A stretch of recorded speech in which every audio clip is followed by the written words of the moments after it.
armas más poderosas que incluso las armas nucleares, equipos con capacidad de golpear con mucha fuerza. Es lo que dice un general iraní, alguien que se ha manifestado sobre esta posibilidad de que Israel decida devolver el golpe ocurrido a inicios de octubre. Bueno, en Irán les dicen, señores, sépanlo bien, tenemos capacidad de respuesta. Equipos con mayor fortaleza, superiores a las armas nucleares.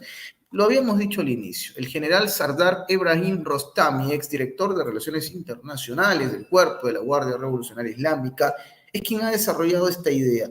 Ha enviado un mensaje muy contundente en una entrevista publicada en Iron Watch, en la que se refirió precisamente a la capacidad hasta ahora desconocida, porque si bien es cierto, hay rumores, hay especulaciones sobre el programa nuclear iraní y todo aquello que se maneja tras bastidores, pues este personaje dice, tal vez muchos de estos rumores tengan asidero, de repente no, pero lo cierto es que hay capacidad de responder. Más aún cuando sabemos que ya en Estados Unidos el propio Pat Ryder, portavoz del Pentágono, informó que habrá un despliegue de tropas estadounidenses en Israel con el objetivo de salvaguardar a esta nación. Entendemos una vez que decidan responder al ataque de Irán. Señores, es un momento complejo para el Oriente Medio y vamos a desarrollar este tema con mucho, pero mucha información y mucho análisis, por supuesto, con una persona que ya hemos tenido muchas veces aquí en nuestro espacio, un analista internacional de talla mundial, presidente de CAI Center. Estamos hablando del señor Adrián Celaya. Querido Adrián, te doy la bienvenida a Prensa Alternativa. Siempre un lujo, un placer poder conversar contigo. Hola Enzo, pues sí, también para mí ya sabes que estoy encantado de colaborar contigo y con Prensa Alternativa, por supuesto. Muchas gracias, Adrián, siempre contigo hay mucho que aprender. Y hoy vamos a hablar de un escenario que parece, a ver, se insinúa, se está haciendo fuerte, se habla con mucha firmeza sobre la respuesta de Israel. Se dice que incluso ya Estados Unidos le habría dado el visto bueno, vamos, haciendo énfasis que deben apuntar específicamente a espacios netamente militares, haciendo énfasis que no se deberá atacar a población civil, no se deberá atacar, digamos, escenarios que compliquen el panorama nuclear. Entonces, se empiezan a tejer muchos rumores. Bueno, desde Irán aparece un exoficial y dice, señores, tengan mucho cuidado, nuestros equipos son muy superiores incluso a las armas nucleares. Irán tiene capacidad de respuesta y podría ser muy doloroso, pero sobre todo sorpresivo, este mensaje que llega, por supuesto, de una persona con mucho peso, ¿no? Estamos hablando de Sardar Ebrahim Rostami, general iraní, quien hace saber que hay con qué pegar. Este momento, Adrián, ¿dónde nos lleva? Estos rumores, estos trascendidos que llegan desde Israel, ya nos hace ahora sí pensar en que habrá una respuesta y que podría ser, quién sabe, incluso antes de la cumbre del BRICS. ¿Qué te deja este sinfín de declaraciones que llegan de un lado y del otro? Sí, vamos a ver, desde el punto de vista de Israel, pero estamos hablando de algo tan peligroso para Oriente Medio y para el mundo en general, que siempre intentamos hacer análisis quizás excesivamente moderados, más de lo que el análisis objetivo parece que nos dice, pues intentamos ser prudentes o quizás emocionalmente la emoción nos lleva, el sentimiento nos lleva a ser más prudentes de lo que deberíamos, ¿no? Porque, claro, si vemos la realidad objetiva, pues la verdad es que son muchos los puntos que están confluyendo cara a que el estallido se produzca, ¿no? El primero de ellos es la estrategia de Israel o las estrategias que Israel ha venido manteniendo durante los últimos años. Unas estrategias basadas en la escalada, en un objetivo clarísimo de escalada, ¿no? Claro, ahí hay distintos factores que confluyen, pero yo creo que el más importante es el factor del posicionamiento estratégico de Israel, que es un país y a la vez un proyecto, ¿no? Un proyecto supremacista, si se quiere, ¿no? Nacionalista supremacista, pero que se ha basado durante las últimas décadas en poder desarrollar este supremacismo apoyándose en el poder de Estados Unidos como potencia hegemónica mundial. Entonces, el problema con el que se encuentra este proyecto israelí es que Estados Unidos está dejando de ser el hegemón mundial. Y en la medida en que Estados Unidos pierde ese carácter hegemónico y lo va a perder rápidamente en los próximos años, Israel se queda, digamos, frente a una pared, se queda ante un vacío, ante un auténtico precipicio histórico, ¿no? Porque sabe que perdiendo ese apoyo va a tener que abandonar esas políticas y se va a encontrar solo frente a cientos de millones de musulmanes que les consideran un invasor, ¿no?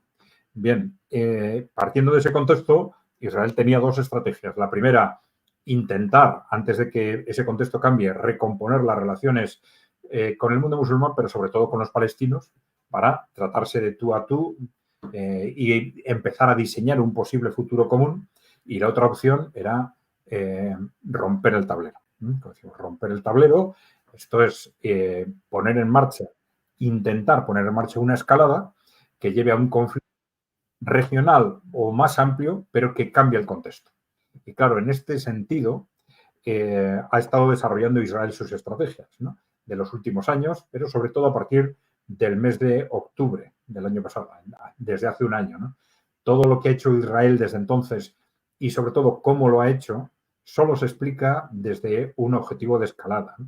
Porque hacemos referencia constantemente a las barbaridades que está haciendo Israel en Gaza, por ejemplo, pero es que estas barbaridades muy difícilmente se justifican desde un punto de vista militar, ¿no?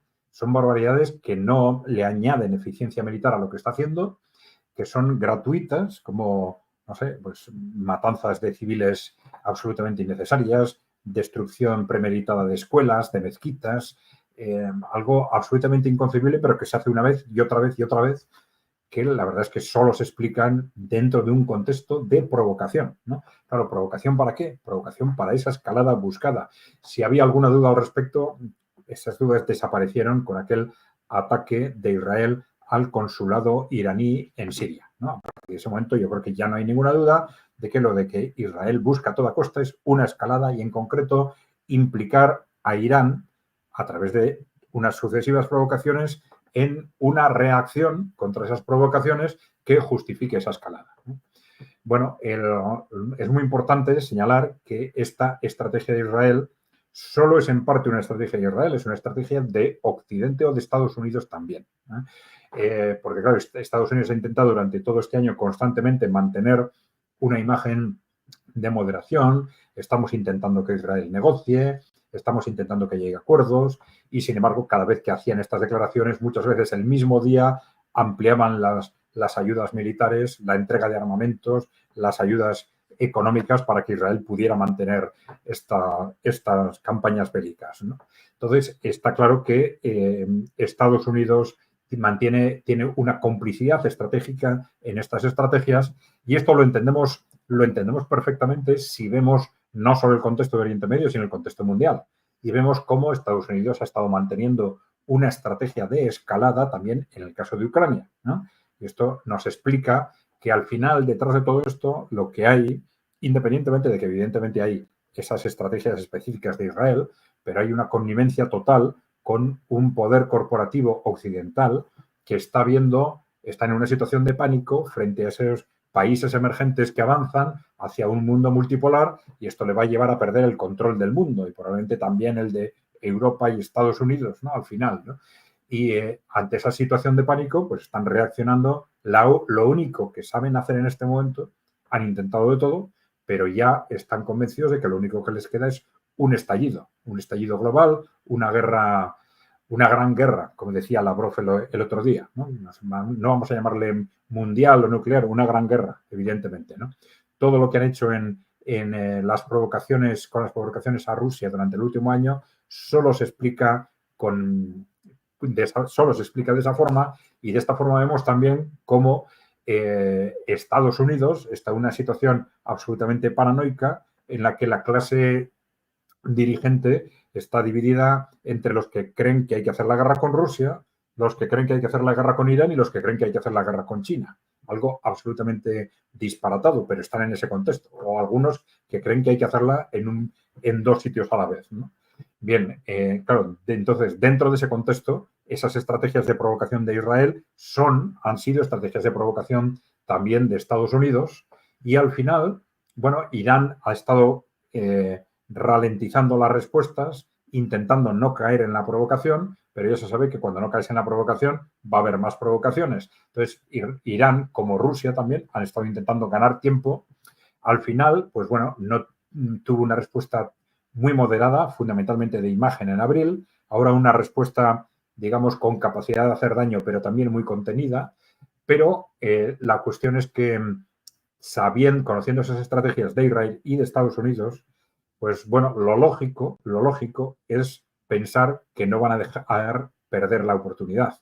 No van a dejar que se les escape la oportunidad de reaccionar de tal forma que decir, bueno, ya tenemos que conseguir la escalada que estábamos buscando, ¿no? Bien, ¿qué pasa con esa escalada? Bueno, se puede analizar desde distintos puntos de vista, porque siempre ha sido una escalada que solo tiene sentido efectivamente si se arrastra a Estados Unidos. Israel es un país muy pequeño que no tiene ninguna capacidad de enfrentar a una potencia por sí misma, una potencia como Irán. Está teniendo enormes dificultades ya para defenderse de su entorno. La incursión en Líbano probablemente hay que incluirla dentro de este concepto de buscar una provocación para el enfrentamiento con Irán también, ¿no? Bien, entonces, Israel, para el siguiente paso, va a tener o ha tenido que asegurar esa complicidad de Estados Unidos, como efectivamente lo estamos viendo ahora con este anuncio del despliegue de tropas. Claro, la cuestión es qué va a pasar ahora con esa reacción de Israel, ¿no? Porque Irán ya ha demostrado en el último ataque que tiene capacidad de llegar a cualquier parte en Israel, ¿no? Capacidad de llegar con sus misiles a cualquier parte. Bien, entonces esto le da un potencial de destrucción enorme, enorme. Hay dudas, ya sabemos, con respecto al potencial, a la capacidad nuclear de Irán, no la hay con respecto a la de Israel, que es conocida, pero también es cierto que Irán no está solo.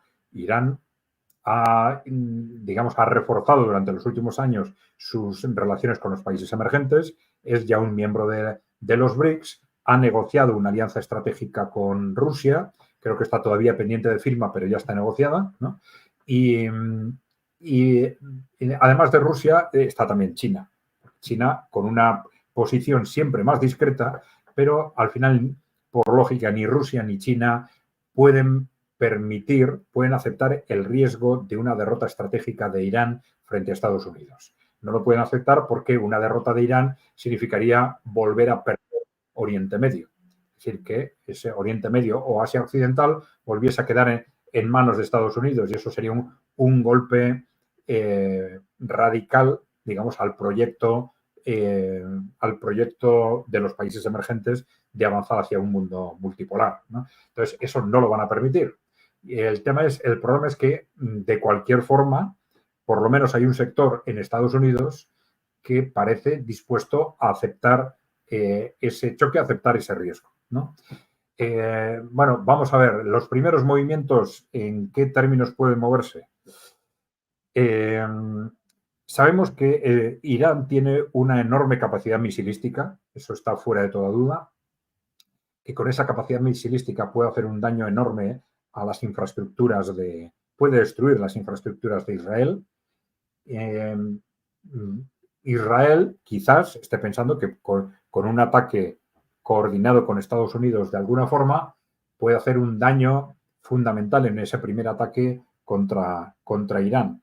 Pero sí es conocido que, digamos, las bases fundamentales de ataque de Irán primero están bajo tierra, ¿no? Están sumergidas. Pero no solo están bajo tierra, ¿no? Sino porque estas estructuras subterráneas pueden ser atacadas con determinadas bombas que son disponibles a través de Estados Unidos, ¿no? Sino que están fundamentalmente en montañas, ¿no? Claro, en montañas, Irán es un país muy montañoso y están utilizando fundamentalmente esas montañas para acoger estas bases subterráneas. Esto quiere decir que estas bases no solo están protegidas como suelen estar las bases subterráneas por X metros de tierra, digamos, ¿no? Sino que están protegidas por la propia montaña, ¿no? Entonces, la opinión general es que no hay armas en este momento capaces de destruir ese tipo de bases, pero tendrían que destruir la montaña, ¿no? Bueno, vamos a ver, estas son evidentemente todo informaciones que se conocen, pero que no se sabe muy bien hasta qué punto llegan. Es decir, esas bases subterráneas en montañas de Irán alcanzan al conjunto de su capacidad de reacción o solo a una pequeña parte. Bueno, no podemos tener esa información. Ahora sabemos también que, bueno, tenemos esta información de un general iraní que hace referencia a que Irán tiene armas superiores a las nucleares, ¿no? Bueno, esto lo puedo decir con esta afirmación, ¿no? Bueno, podemos analizarlo desde una perspectiva técnica, ¿no? Sí sabemos que hay armas estratégicas no nucleares que se han ido desarrollando durante los últimos años y algunas de ellas son conocidas técnicamente, ¿no? Una de ellas son las estrategias de, las armas de pulso electromagnético, ¿no? Y que sabemos que tienen la capacidad de destruir, digamos, los equipamientos eléctricos de una región o incluso de un país, quizás, ¿no? Y provocando una destrucción que no es directamente de las personas, pero indirectamente el daño que se crearía sería enorme en un país, ¿no? Esa es una posibilidad, que se esté haciendo referencia a ese tipo de armas. Otros tipos de armas que se han desarrollado no nucleares son las que se llaman bombas cinéticas, que son bombas que se basan en el peso de la propia bomba, ¿no? No tanto en la explosión, en el peso, pero de armas, de bombas, vamos a decir, de proyectiles que se lanzan desde el espacio, que se lanzarían desde el espacio y el que solo el peso de la gravedad haría generar un impacto tan grande al caer al suelo que son capaces de destruir ciudades, ciudades completas, incluso algunos dicen que regiones, ¿no? Bueno, estos son dos armas estratégicas no nucleares de las que se habla mucho en los últimos años, pero también se ha dicho siempre que es perfectamente probable que los grandes países no estén haciendo pública toda la información de la que disponen y que puede ser que haya avances tecnológicos que no los conozcamos hasta que se produzca un estallido, ¿no? Entonces, es posible que Irán tenga armas que simplemente no conozcamos, distintas de las nucleares, ¿no? También sabemos que Irán ha estado cooperando muy estrechamente con Rusia en el ámbito tecnológico, en el ámbito de la tecnología armamentística, y que, bueno, no sabemos qué tipo de, hasta dónde ha llegado esa colaboración o hasta qué punto esa colaboración le permite ya reaccionar frente a un posible ataque israelí. Se ha dicho también que el retraso en la reacción de Irán frente al ataque israelí que provocó el asesinato del líder de Hamas en Teherán, pues se ha debido quizás al tiempo que necesitaba Irán para prepararse, para utilizar por sí misma los avances tecnológicos que le estaba proporcionando Rusia. Se ha dicho, ¿eh? Pero claro, todo esto son comentarios que llegan en informaciones cuya fiabilidad pues no siempre es segura, evidentemente, ¿no?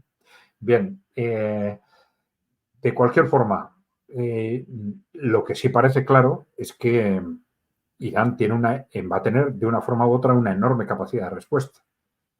Esto significa que dependiendo de qué ataque realice Israel, nos vamos a ver de alguna forma enfrentados ante cómo se plantea el propio Israel y Occidente este reto.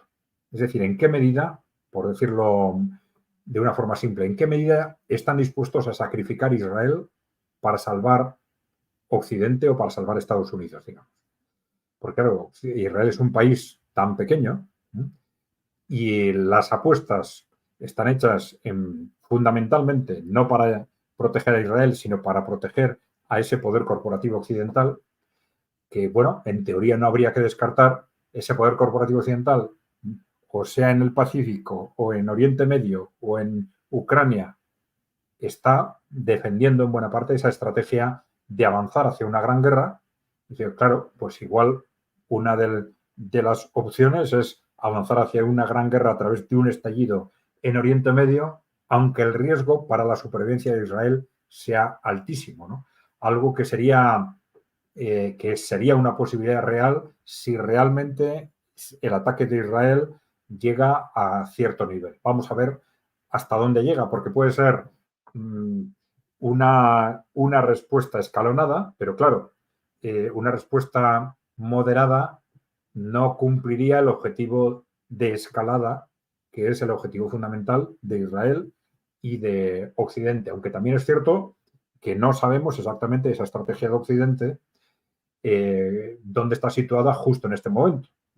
Es decir, algunos entienden que se está dando por perdida el conflicto en Ucrania y que entonces ahora están apostando por generar el conflicto en Oriente Medio. Pero no creo que está del todo claro. No creo que está del todo claro. Y hay fuerzas muy importantes como el propio gobierno de Gran Bretaña. Parece que el propio gobierno de Estados Unidos, a pesar de la oposición de los militares del ejército de Estados Unidos, varios países europeos o el propio Parlamento Europeo, que en un acuerdo disparatado se posicionó a favor de estos lanzamientos de misiles contra Rusia, ¿no? Es decir, están en una estrategia ya de la escalada definitiva también en Ucrania, ¿no? Con lo cual, yo creo que es demasiado pronto para descartar el que sigan apostando por ese camino, ¿no?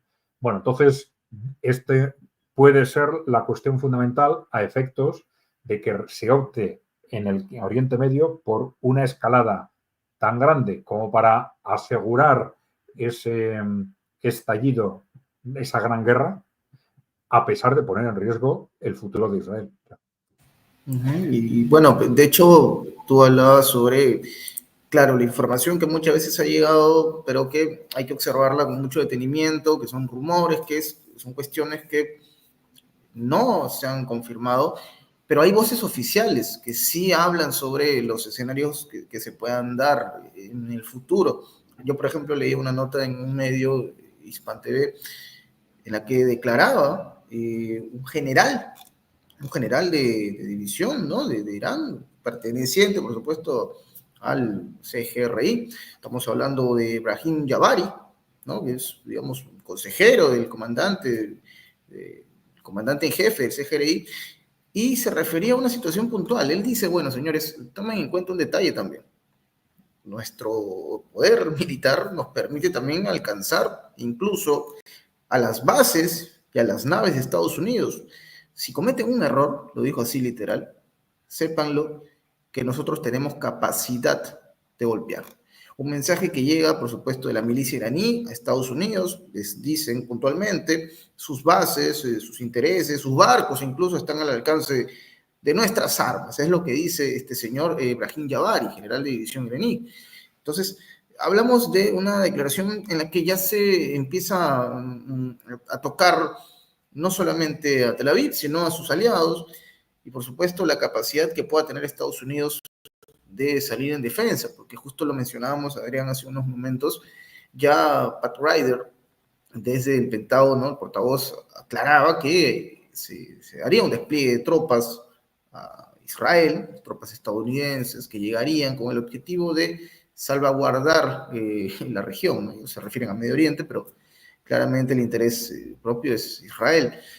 Pero desde Irán empiezan también a enviar estos mensajes, ¿no? Porque hay algo puntual, y es que muchos dirán, bueno, esto pasa también con Rusia, ¿no? Muchas veces vemos que los estadounidenses han armado Ucrania y a pesar de esto, la respuesta de Rusia casi siempre va dirigida a la propia Ucrania o el armamento que envían o las tropas que puedan enviar, pero no hemos visto un ataque directo a una base. Entonces, acá la respuesta de Irán es contundente. Dicen puntualmente, tenemos capacidad de golpear en las bases de Estados Unidos en Oriente Medio. Entonces, aparentemente, Adrián, estos mensajes van tomando ya un nivel mucho mayor. Veremos a Irán a ese nivel de responder no solamente a lo que es ya el inminente contraataque de Israel, o ataque, como quieran llamarlo, pero también veremos quizás un escenario en el cual Irán decida desplegar su poder incomodando al propio Estados Unidos, ya directamente una base. ¿Tú crees que esto forma parte también del estratagema iraní o tal vez obedece más a una retórica que intenta calmar las aguas, que intenta advertir al adversario y decirle, ten mucho cuidado que yo también tengo capacidad de golpear? ¿Cómo interpretar esto? Bueno, en principio, si partimos de cuál ha sido la posición de Irán hasta el momento, porque claro, estamos hablando de que uno ataca, el otro ataca, pero claro, partiendo de estrategias radicalmente distintas. La estrategia de Israel ha sido una provocación continua para conseguir la escalada, mientras que la de Irán ha sido al contrario, de retener sus reacciones el mayor tiempo posible, moderarlas lo más posibles para no hacer el juego a Israel en esa escalada. Entonces, bueno, hay que pensar que en principio Irán no está interesado en esa escalada, a pesar de que se haya visto obligado a responder finalmente, ¿no?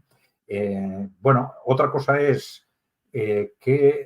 claro, una vez a la vista de cuál sea el ataque de Israel o de Israel-Estados Unidos, ese próximo ataque, cómo valore Irán lo que ha sucedido y lo que va a pasar a continuación.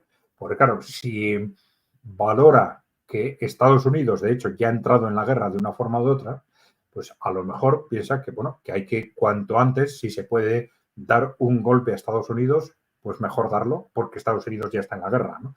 Y esto puede significar, pues, atacar las bases de Estados Unidos en Oriente Medio, atacar los buques de Estados Unidos en la zona.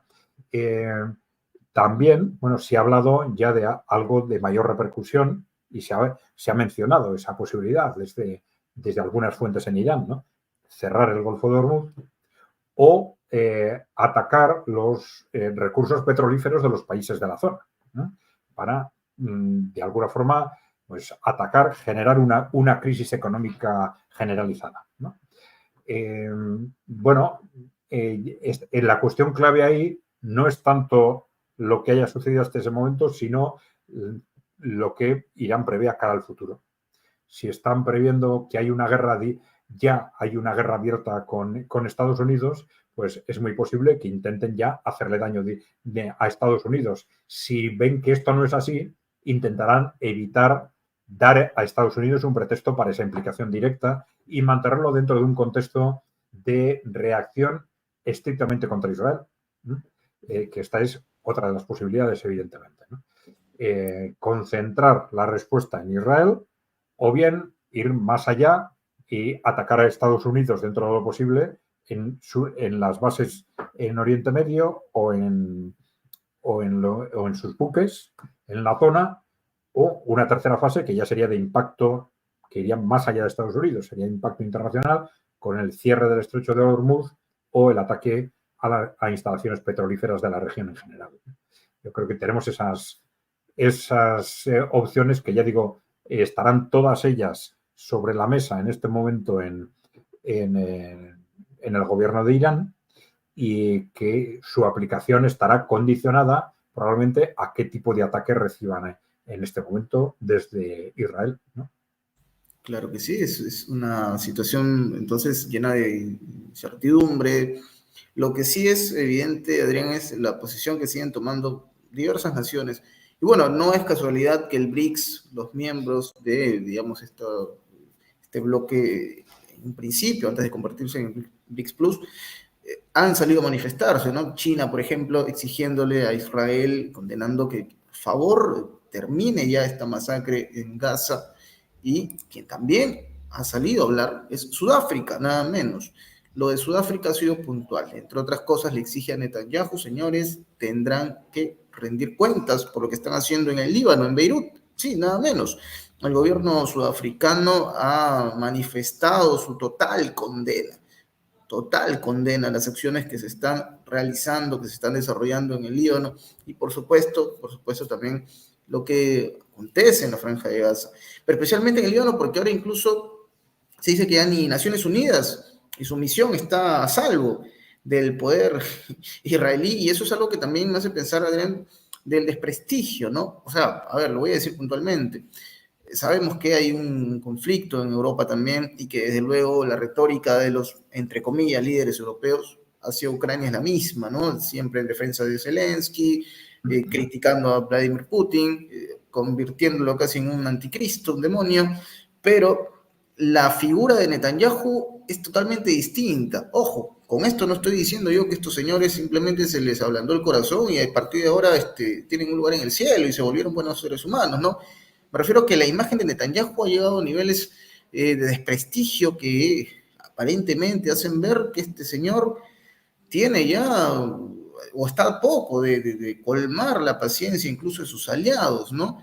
Porque uno revisa, por ejemplo, declaraciones que llegan desde Europa, desde el propio Josep Borrell, quien cuestiona abiertamente al señor Netanyahu.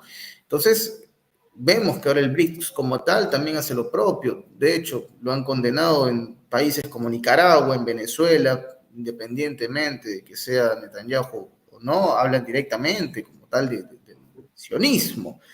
Pero el punto es que ya ni sus socios tienen espalda, aparentemente, Adrián, para blindar a este señor Netanyahu. Estamos en el ocaso de este personaje, estamos a puertas de lo que será una caída inminente. ¿Cómo interpretar estas reacciones que llegan últimamente sobre Israel? Bueno, vamos a ver, en caso de que el conflicto se detuviera por una u otra razón, el horizonte de Netanyahu sería muy complicado, tanto desde el punto de vista interno, desde el punto de vista judicial, desde el punto de vista de las instituciones penales internacionales, ¿no? Pero claro, esto es también un problema en sí mismo, porque es una de las razones que pueden impulsar a Netanyahu a esa huida hacia adelante.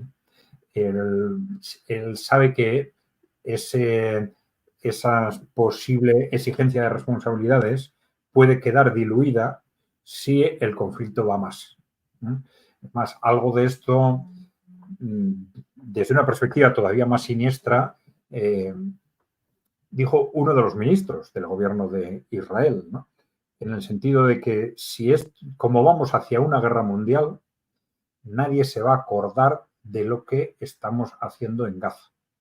Y dijo, por lo tanto, tenemos que hacer lo que sea para ganar. Porque en ese contexto de guerra mundial, nadie se va a acordar de Gaza, ¿no? Entonces, esto es un reflejo de algo que psicológicamente puede ser muy importante para personas concretas en el gobierno de Israel y muy específicamente en Netanyahu, efectivamente.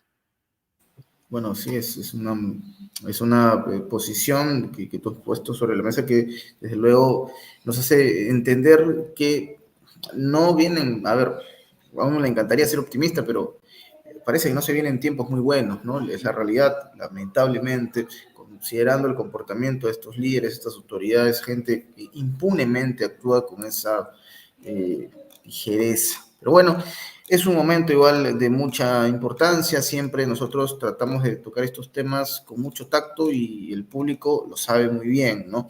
No vamos a dejar de informar sobre estos sucesos que son realmente impactantes, ténganlo en cuenta, por ahí lo trataremos de contar con un tono distinto. Quiero aprovechar esta conversación con Adrián para hacerlo saber al público, que seguramente ustedes habrán notado algún cambio, quizás ligero, en nuestra manera de contar estos acontecimientos, pero responden, entre otras cosas, a una cuestión que, entre otras cosas, nos debe permitir publicar los contenidos, ¿no? No sé si me entienden, que no haya trabas ni nada por el estilo, así que lo tratamos de hacer con mucho tacto. Pero bueno, Adrián, en esta conversación siempre contigo sacamos muchas conclusiones.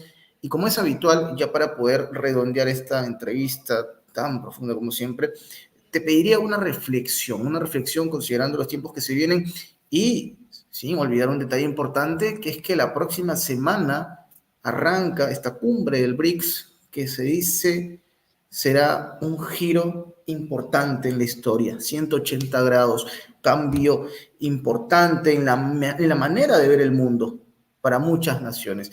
¿Qué reflexión nos dejarías, Adrián, considerando estos elementos y esto último también? Sí, vamos a ver, sobre la cumbre de los BRICS, bueno, probablemente hay elementos que no conocemos o que no se van a hacer públicos hasta la propia celebración de la cumbre. Hay algunas decisiones que se van a tomar en el ámbito financiero, pero no van a ser tan llamativas como sería, bueno, la creación de una nueva moneda, probablemente, ¿no? Quizás lo que va a ser más llamativo desde el punto de vista de imagen va a ser cómo se gestiona esa esas solicitudes de incorporación de entre 30 y 40 países, ¿no? Porque, claro, esto puede, bueno, se está hablando de que, bueno, no sería imprudente una incorporación directa en una estructura que funciona a través del consenso, que eso, sin más, podría hacerlo inviable y que, por lo tanto, se va a pensar provisionalmente en una estructura, vamos a decir, bifásica, ¿no? Con 2 fases o 2 círculos de pertenencia, etcétera. Pero se haga de una u otra forma, esto, si estamos hablando de 30 más los actuales 10, pues 40 países, esto ya va a visualizar clarísimamente esa apuesta global del mundo emergente y del mundo en desarrollo por los BRICS, por el proyecto emergente, ese proyecto, digamos, hacia un mundo multipolar liderado por China y por Rusia. Y es que es, en definitiva, ese proyecto que tanto aterroriza a las grandes corporaciones occidentales, ¿no? Yo creo que quizás, salvo, bueno, otras cuestiones que puedan decidirse que no conocemos, que no vamos a conocer hasta entonces, yo creo que quizás desde el punto de vista del impacto mediático esto puede ser lo más importante, ¿no? Bueno, así para finalizar, bueno, a mí sí me gusta hacer un comentarios dentro de lo posible sobre qué es lo que los ciudadanos podemos hacer en este contexto, ¿no? Y aunque resulte un tanto repetitivo, lo que se puede hacer no es lo mismo de un país a otro, porque hay países, digamos que los más afectados, en este caso por el conflicto en Europa, evidentemente son los países de Europa Occidental y Central. Hay países cuyos gobiernos ya están comprometidos en hacer frente a la situación, clarísimamente, pues Hungría y Eslovaquia, por ejemplo, ¿no? Pero otros países donde hay fuerzas muy importantes, fuerzas políticas muy importantes que asumen de alguna forma ese compromiso y están canalizando la opinión pública contraria a la OTAN o contraria a estas dinámicas belicistas, ¿no? Y hay otros países, en concreto el caso de España, ¿no? En Europa Occidental, donde apenas se mueve nada, Y entonces es sobre todo en estos países donde más responsabilidad tienen o tenemos los ciudadanos para empezar a movernos con rapidez, porque estamos hablando, no sabemos, al final todo puede retrasarse en el tiempo, pero podemos estar hablando de semanas, ni siquiera meses, ¿no? Tenemos 2 o 3 hitos de referencia. Primero, esa victoria prevista, cada vez más clara, victoria rusa en Ucrania, que resulta intolerable para el poder corporativo occidental. Las elecciones de Estados Unidos el 5 de noviembre, ya quedan solo 3 semanas apenas, y la toma de posesión del que sea nuevo presidente de Estados Unidos el 20 de enero, ¿no? Entonces, ahí tenemos un periodo de muy pocos meses, de semanas quizás, en el que se puede decidir nuestro futuro y el futuro del mundo. Entonces, en estos países, sobre todo en los que no hay movimientos políticos significativos para hacer frente a esta situación, los ciudadanos tienen que moverse. Los ciudadanos tienen que moverse como sea, ¿no? En Internet, agrupándose, hablando entre ellos, presentando mociones en los ayuntamientos, como están haciendo en algunas regiones, convocando pequeñas concentraciones que puedan ir a más, a medida que la población se haga más consciente de los riesgos estratégicos en los que estamos. Pero hay que moverse, y los que nos están escuchando en estos países, por favor, hacer todo lo posible ya, porque estáis defendiendo el futuro del mundo y vuestro futuro y el futuro de vuestras familias, ¿no? Son palabras muy atinadas, Adrián, y no olvidemos, hay que ver a Ucrania. Veamos lo que pasó en Ucrania y cómo ahora recién la sociedad ucraniana tiene, ahora sí, o demuestra, ahora sí, este repudio, ¿no? Este rechazo al escenario al cual la llevaron, ¿no? No esperemos llegar a esos niveles de tener que enfrentarnos contra hombres armados que intentan llevarnos a una guerra, porque evidentemente para que haya un conflicto van a necesitar estos líderes, estos personajes, carne de cañón, sociedad, gente, ciudadano común. Entonces hay que tener mucho cuidado con eso. El espejo está ahí, Ucrania. Es un mensaje importante, Adrián, el que das, que los pueblos tomen conciencia de esto, me parece fundamental, y seguramente muchos estarán preguntando, ¿dónde podemos ver más sobre Adrián Celaya. Seguramente la gente, el público quiere conocer un poco más de ti. Adrián, cuéntanos dónde te podemos encontrar en esta plataforma en YouTube. Sí, en YouTube, fundamentalmente en el canal, en nuestro canal ECAI Center, buscando ECAI con K, Center con C, nos localizáis fácilmente y hacemos vídeos diarios y respondemos también a preguntas y comentarios que nos hacéis para, bueno, a través de vídeos específicos de preguntas y respuestas, ¿no? Qué interesante, ya lo sabe, querido público. En la descripción aparecerá el enlace para que usted pueda sumarse a la familia de Kai Center. Adrián, te agradezco mucho por esta conversación. Siempre es un lujo tenerte en Prensa Alternativa, lo digo siempre con mucho respeto y admiración. Y te tendremos muy pronto seguramente para seguir desarrollando temas de tanto interés para la audiencia. Así que, sin más que agregar, nos despedimos. Mi nombre es Enzo Anchante, esto es Prensa Alternativa. No olviden suscribirse, comentar, compartir, que nos ayudaría a seguir creciendo, ¿sí? Nos estamos reencontrando muy pronto. Adiós.